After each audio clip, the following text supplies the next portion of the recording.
Si vous voyagez bientôt au Vietnam, en Corée ou au Japon, cette vidéo peut vous intéresser. Lorsqu'on voyage à l'étranger, on a besoin de formalités pour entrer dans les pays. On peut pas rentrer comme ça dans un pays, et comme là bientôt je vais enchaîner Vietnam, Corée, Japon, je suis allée vérifier un petit peu les formalités, sachant aussi que je fais escale en Chine.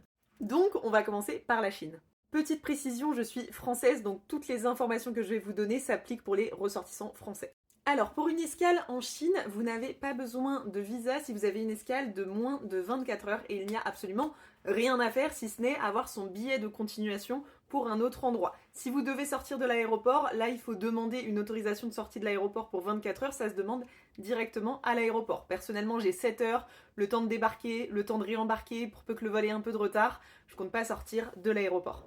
Pour le Vietnam, si votre séjour dure moins de 45 jours, vous n'avez pas besoin de visa et vous n'avez aucune formalité à faire si ce n'est avoir un passeport valide et un billet de sortie du territoire étant dans les 45 jours, en tout cas ne dépassant pas 45 jours.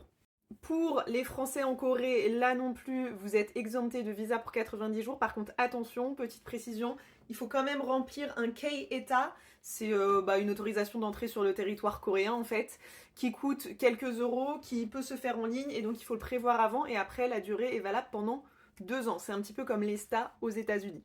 Pour le Japon, pareil, pas besoin pendant 90 jours de visa. En revanche, il faudra quand même aller sur Visit Japan Web, ce que j'avais fait la première fois. Essayez de le faire avant, comme ça vos QR codes ils sont déjà prêts. Moi je l'avais fait arriver à l'aéroport, donc ça avait pris un petit peu plus de temps. Mais vous devez faire en fait une déclaration douanière d'identité et de bagages. Donc en vrai, moi je suis vraiment contente puisque à part le K-ETA à demander pour l'entrée sur le territoire coréen qui coûte, je sais plus, je crois 7 euros, peut-être quelque chose comme ça, j'ai pas du tout de visa à demander, donc ça c'est franchement vraiment cool.